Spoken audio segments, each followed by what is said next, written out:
Hello, and welcome to today's episode of Her Version. This podcast is dedicated to sharing stories of struggle to triumph, a platform that allows individuals to tell their truth in order to inspire and uplift others. For those of you that are new to this podcast and like content like this, make sure you hit that subscribe button. Make sure you follow, like, and share. I am your host, Sabrina Victoria. Let's jump right in.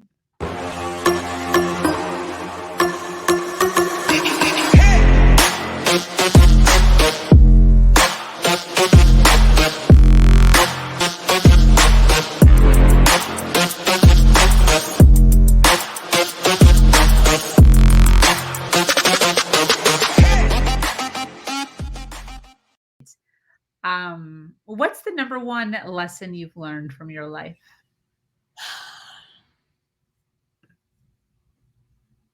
Empathy, have empathy for people. I think it's very easy to think you know what's going on with someone or to like judge and like you just never do. And it's just really important to understand other people. I think that's the biggest one. Yeah. And yeah, it's empathy. It will change things for you when you like truly learn how to love other people, even when you don't like them or don't like what they're doing, like don't like how they're behaving. Like you can love someone and not like them and still have empathy for them. Yes. That's great. As far as, talking about personal development, one of the things that comes up a lot within that arena is the word disempowering. I'd like to ask, as far as that arena goes, what was the most disempowering belief that you had in your life? And then what do you believe now? I think this is a nice callback, but I think it comes back to that mantra that my friend gave me, right? Which was, I let go easily, trusting that nothing good ever leaves my life unless something better is coming. Because I think before I adopted that as a mindset, I think the most disempowering belief was that I could control the outcome of things, that I could control what was happening, and that if I couldn't control what was happening, then like there's something wrong, like I failed or there's something wrong with me in some way. And letting go of that has been a real game changer. Definitely. It's really, I realize I have no control over anything. Yeah. And that that exact thought is like, however much I felt it in my 20s and like early 30s, as soon as I had kids, I mean, you have to embody the fact that you have no control over anything. Good point. When you have kids. Yeah. Yeah. And you really have to like let go of the reins and not try to like put everything in the boxes you think they should fit in. Yeah. Which is not always easy. I love that you're bringing up kids because that's so true. I have just as a side note, I have a tactic that I use with a lot of moms that I work with who are kind of dealing with that, being a control freak and having to like control all of the things.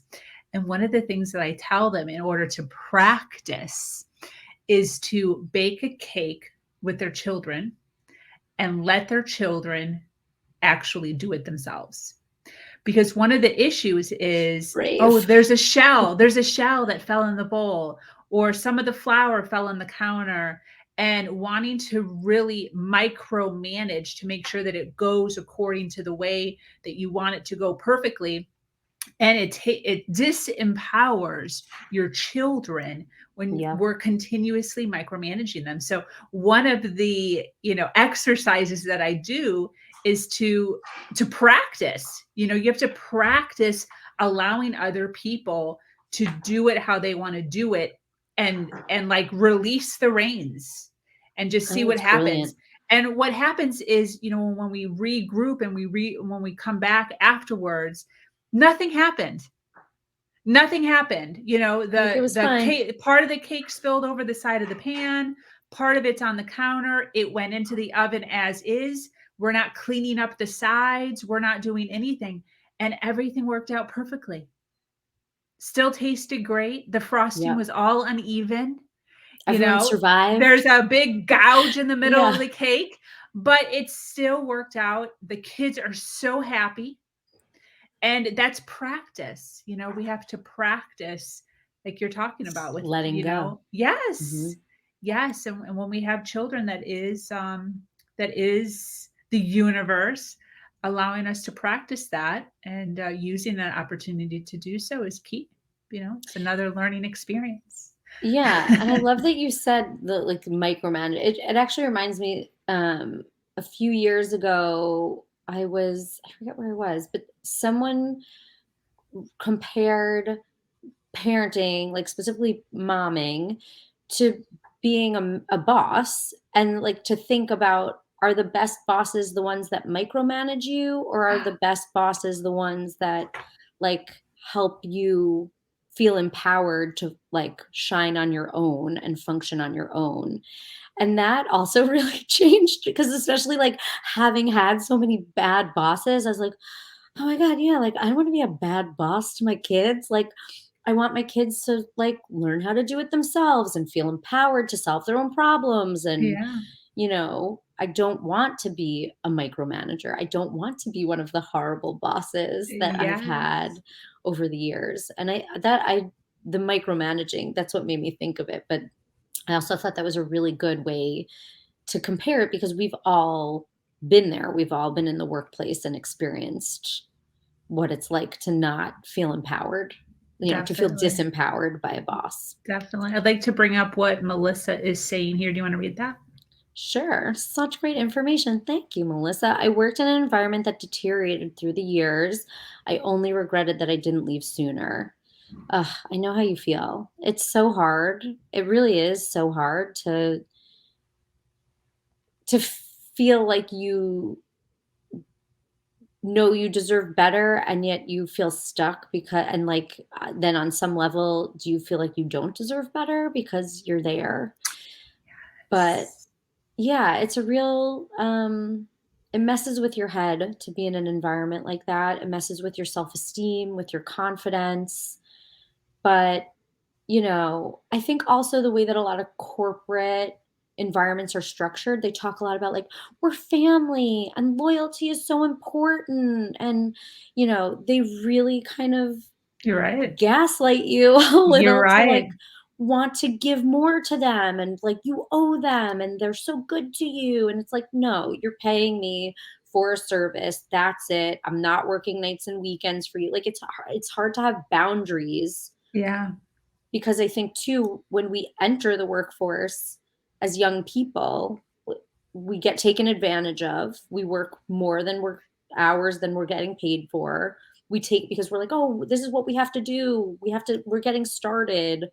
And I think it's really easy to get taken advantage of. And then you get into that mindset for the rest of your career of Yeah. this is just how it is.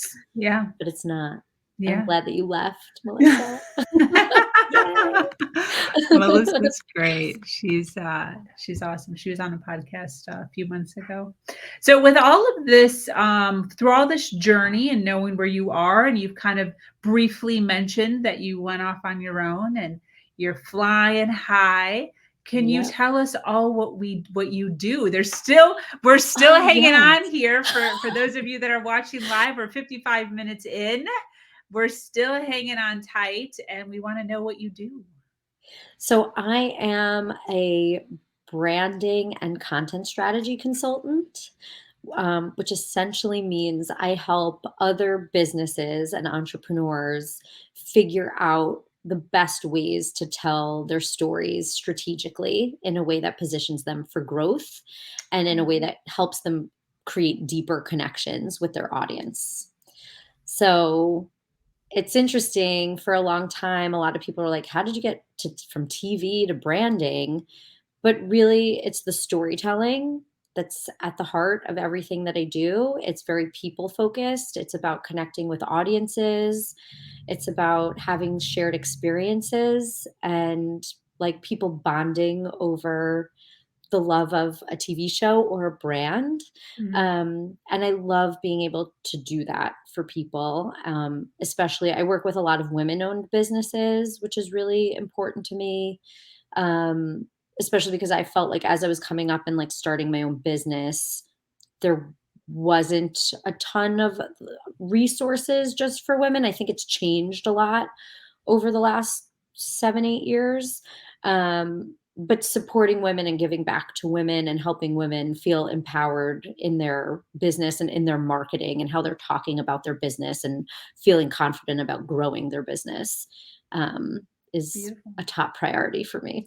Beautiful. So, if someone is listening now who owns a business, Yeah. who Hi. maybe doesn't do much writing, what can you do for them exactly? Like, who should be contacting you?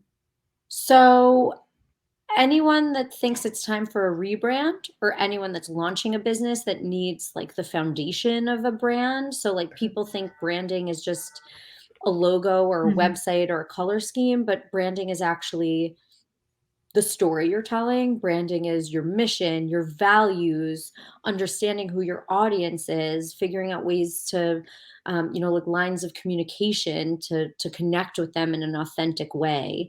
And a lot of people don't do that before launching a business. So I'm there for any of you who are struggling with that. And then on Yes. the content side, I do content, but I really focus on content strategy, which is really the game plan for how you can use content to your advantage to grow your business and spread your message and make sure you're connecting with the right audience. Yeah. Um, so anyone who feels a little lost with their content marketing or their strategy when it comes to content or creating content, I'm here for you too. Beautiful, beautiful. And, one of the things that we've talked about during this podcast is pivoting. Hmm. So, it sounds as if, if somebody's pivoting within their business. I know I did that, over the past, you know, 8, 9 years that I've been doing this. I went from health and wellness to mental and emotional to time management and organization, all very similar, right? They're all Hmm. kind of connected, but pivoting and rebranding for all of that can be very, and also staying true to yourself can be Yep. very overwhelming because you're still trying to juggle all the other stuff, you know? Yep. So, definitely an asset to have, where you're helping a lot and doing a lot of that thinking when we're still trying to like manage clients and Yeah. bring in the money. So yeah, I Exactly. could see where that would be beneficial. Yeah, and most businesses, whether you're like a solopreneur and it's you who is also changing, or you're like a big established brand, most businesses have a natural evolution, just like people do. People and brands are actually very similar in that, they should be authentic, empathetic, honest, open, wanting to connect with other people, like wanting to connect with people.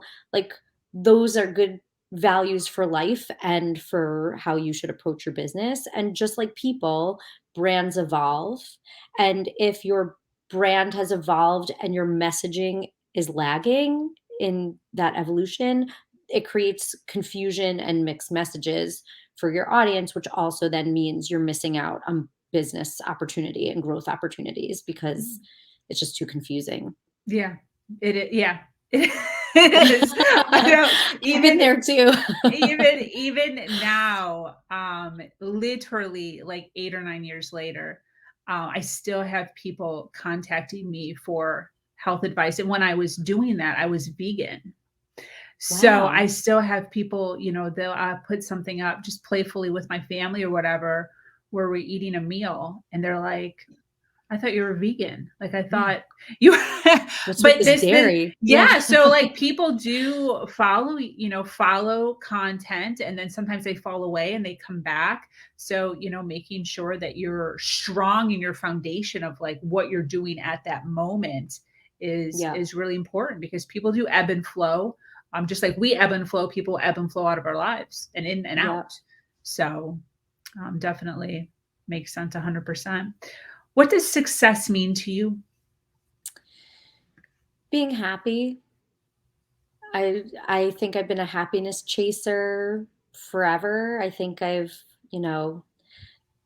job hopped because as soon as I start feeling anxious or unhappy, I'm like, I got to get out of here. Like I can't, I don't want to be here. And I'm not motivated by money or anything else. It's really like happiness and life satisfaction and not feeling a sense of dread or anxiety about anything in my life.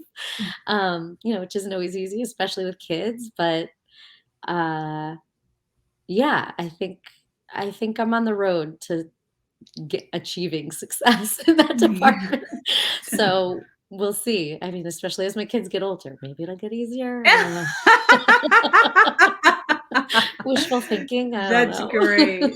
That's great. Well, the cool thing is once they get older, they can start to help. You can start to put them to work. That's So true. my son laughs at me sometimes. He's like, when I get older, I'm going to have 3 kids so that I don't have to do anything. Yeah. Good luck to him. Because, he's 17 now. So I'm putting, quite a bit of responsibility on him. He actually did the family grocery shopping for the first time last Wow. week. I sent him with the huge, week and a half list. And My he only husband still gets nervous if I do that to him. He's like, I don't know where to It's good. You're starting him early. Yeah, And he'll know. he only called me twice with 2 Okay. questions. That's And very yeah, good. he went, he came back, put all the food away. And, Wow. as much as it's a thing to do, a chore that's not like gaming, you could see the accomplishment. Like he felt good. Yeah. He And felt he'll good. be a well-rounded adult. Like Yeah. you're ready to send him out into the world. Like it's Yeah. important that kids know how to do those things for like laundry and grocery Yeah. shopping and managing a budget Yep. and things that I don't think I felt totally prepared for I when did I not. entered like adulthood. Yeah. Yeah, I But I did think not. you've got the right idea. You're clearly doing something right. So Yeah, I've always told him his whole life that a mother's job is not to be a maid. A mother's job is to teach you how to be an adult. That's what yep. my job is. I say So that to my yeah, kids too. yeah, like he as soon as he could, be cognizant of doing laundry, of doing dishes, he was doing it. I mean, he's been doing his own stuff since he was like 10.